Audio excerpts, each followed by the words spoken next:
Enterprise Connect is an initiative at King's which promotes entrepreneurship by hosting regular events for anyone that's interested in enterprise, business and development. It's all about capturing your imagination, helping you to engage, and more importantly, get in touch with people that are out there doing it, basically. My passion was filming foxes, which was quite a bit weird. So I used to, there was a night in my bedroom where there was foxes making really loud noises, and I was like, what's this? So I went outside and started filming it, and I put it on YouTube, and it got a lot of views. So I was thinking, why videos of foxes getting a lot of views? So I started doing loads of foxes like that, loads of videos like that, and people in my school was like, right, Jamal, you can stop making videos of foxes now. And I think what I had a big passion for was music. So I had a big passion for grime and rap music, and about 7 years ago, it really wasn't on the mainstream level it is now. You've got people like Dizzy Rascal, Tiny Temper, Wretch 32, all coming from the grime scene and charting with #1s and stuff. But I wanted to kind of create a platform for these sort of artists back in the day. And the main kind of thing which got me started was that was my problem. Because I always say to people, if you have a problem, try and solve it. So my problem was not being able to go and look at videos. And YouTube was about a year old when I started. So when I was making videos, I had a kind of idea that I wanted to put adverts on the video, but back in the day there wasn't any option to put adverts on your videos until 2009, 2010. And that's how I decided I can change my business into something which can earn money. And one of the things which I had a load of setbacks, there was a lot of setbacks where I couldn't afford to get on the train, so I bumped the train a few times, and obviously my mum was quite disappointed that I had £500 bills because I didn't pay it. So she wanted to know why am I bunking trains, and in the end she decided to start paying for my trains to go and film these videos. And it came to a point where I was filming a video of Nicki Minaj, and I finished doing the interview, and I asked the label, can I go and follow Nicki Minaj in the lift downstairs to all her fans? And the label said no, but I still went in the lift, even though it was a big risk, followed her in the lift in Dorchester Hotel, filmed her walking outside getting packed and everyone screaming. Then the next day the label messaged me and was like, oh, we'd love you to do that again, but at Radio 1. And I was just like, the first time you told me not to do it. So it's like that sort of risk taking that I applied with SBTV helped me a lot. And I think one of the times which helped me as well is a lot of persistence, because I was at Camden and I heard Dr. Dre was there, so I literally dropped everything, ran over from college, waited outside, and Dr. Dre, Cheryl Cole, Lady Gaga, will.i.am. Obviously I didn't have a ticket, so I was waiting outside for hours, like begging, can I get in and get a picture of Dr. Dre? In the end, I managed to get a picture, and I then put it on my Facebook, which got a lot of likes and a lot of comments, which I then screenshotted and sent to Dr. Dre and his manager. And then this is what I'm saying about being persistent and not listening to anyone. About a month later, they messaged me saying, you want to go on a tour around Asia. And I went on a tour in Asia for about a week with Dr. Dre, will.i.am, Snoop Dogg, Jimmy Iovine. Over the next year, I've just taken my first round of investment, which is valued SBTV at £8 million, which is a very big achievement for me building it from my bedroom. So now I think the next step, so cheers. It's been kind of a long journey, and people say now that the next step is to sort of carry on doing the music, but I really want to branch out to do the USA stuff. And this investment, to be honest, like every day I'm always doing meetings and I'm always doing sort of interviews and stuff, and I never really get time to find new artists and kind of explore doing creative videos. So this money I'm now using to employ a managing director as well as a business development person, so they can handle the day-to-day business and I can go out and do the creative stuff and try and find much more new artists and try and build in all these new areas as well. Yeah, very well done on everything you've done so far. Very, very inspiring. You mentioned something quite interesting about how you're planning to basically expand into America, but you're also talking about diversifying, presumably within the UK. How are you planning on marrying the two things? Is your focus on diversification or expanding your market share?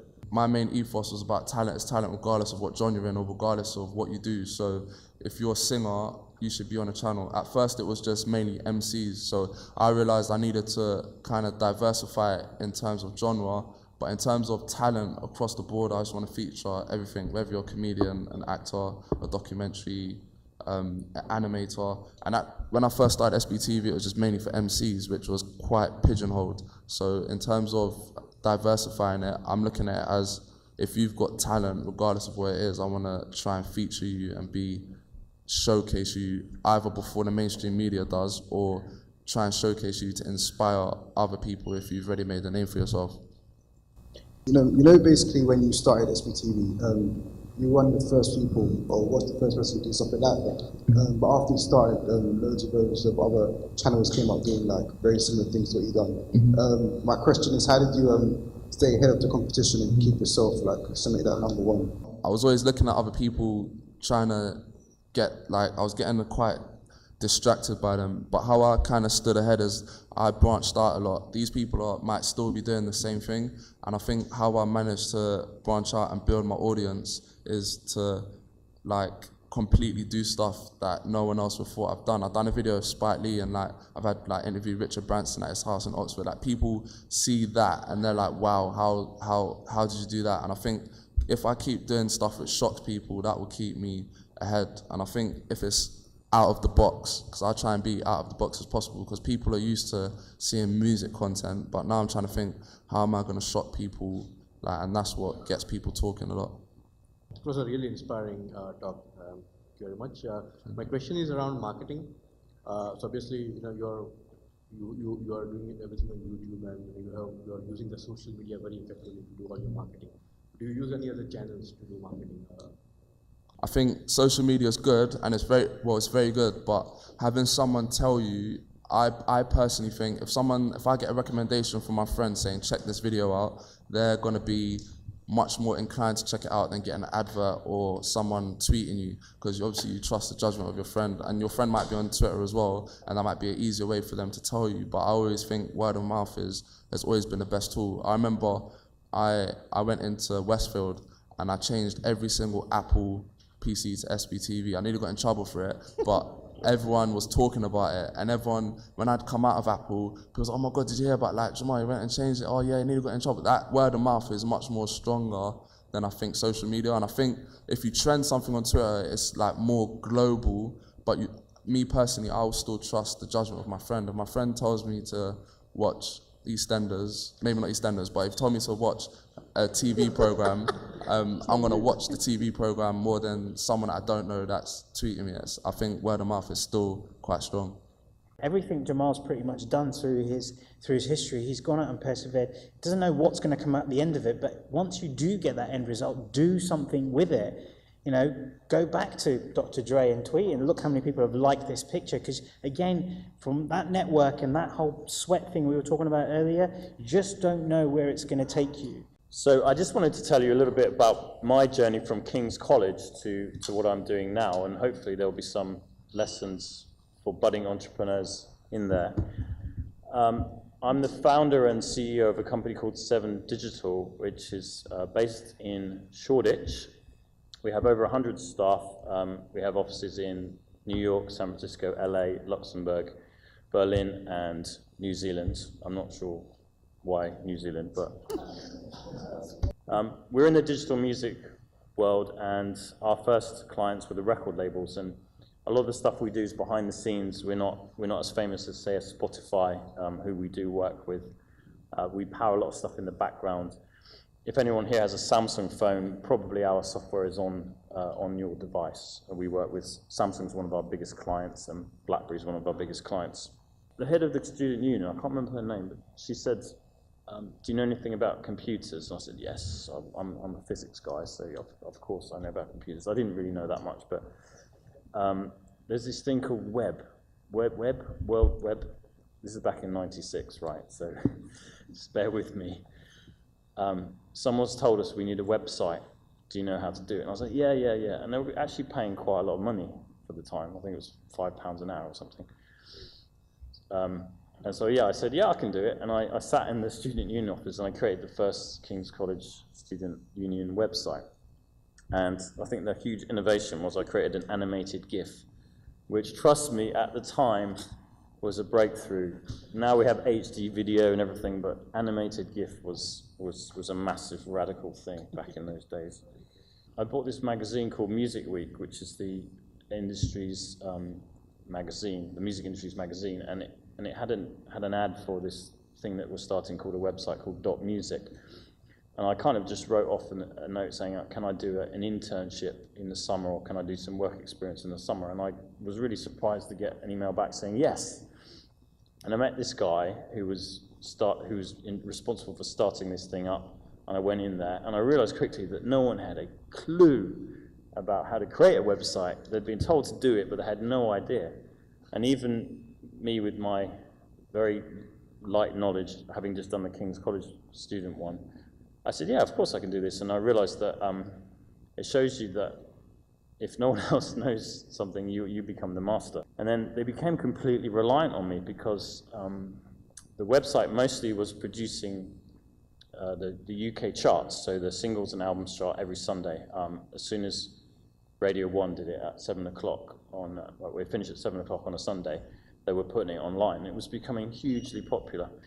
So I did that, and I effectively became the producer. And as soon as I graduated, they gave me a full-time job with a princely sum of £15,000 a year. But I didn't really care about the money. You talked about that earlier. For me, it was just absolutely fascinating to get involved with stuff I loved, which was technology and music. That's everything that I wanted to be doing. And Dot Music was actually part of a much bigger media company called United News and Media. And they went really crazy. They set up a internal fund of £200 million, which sounds crazy now, but then it was even more crazy, to invest in internet stuff. We were a tiny team, we were about 6 or 7 people, and they started throwing money at us.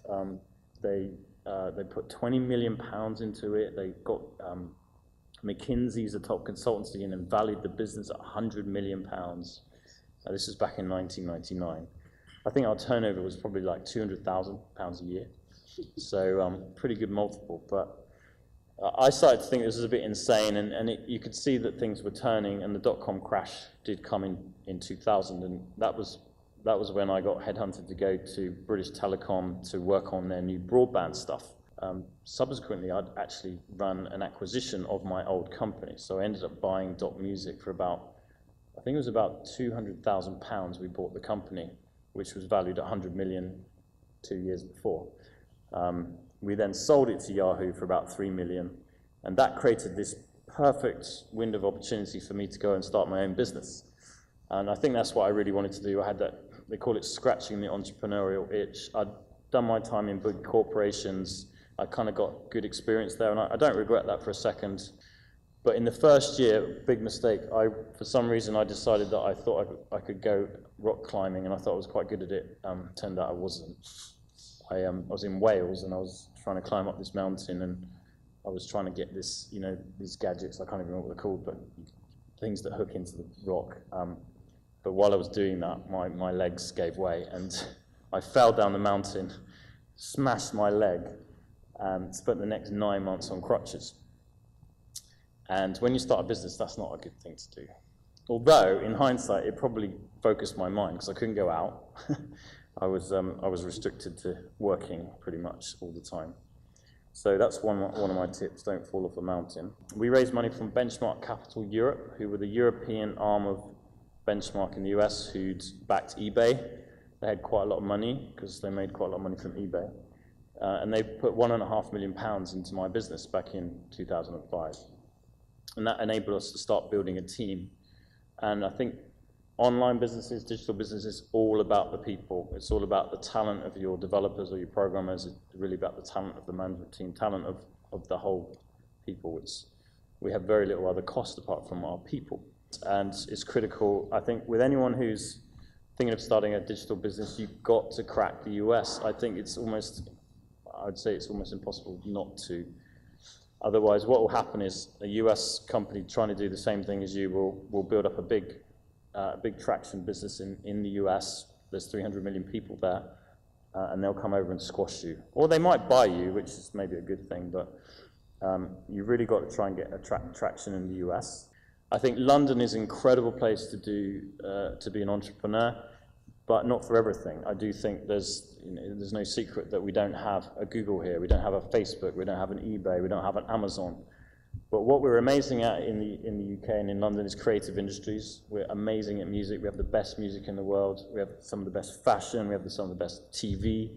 It's amazing how many TV shows are produced here or created here and then get syndicated all around the world.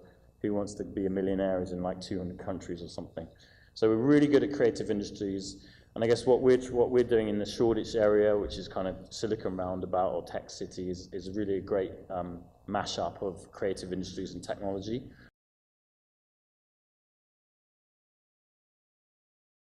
Do you guys pay for content? Do you think that there is a future for music and talent, or is there just a future for technology companies?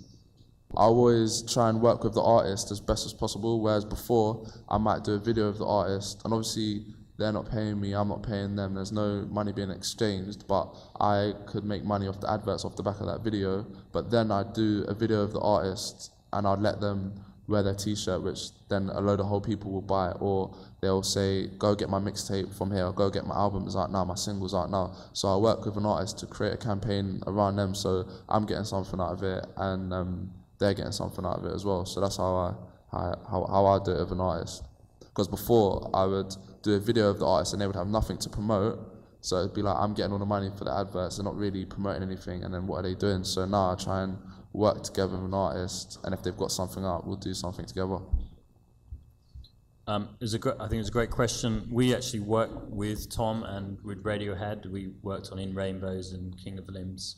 We helped them release those tracks in high quality, high definition music. So we're definitely involved with paying artists. We don't pay artists directly, we pay record labels and publishers who then pay songwriters and artists. I think in a general point is we're in the midst of a massive transition. People don't really talk about CDs anymore, but CDs still represent more than 50% of global revenues for recorded music.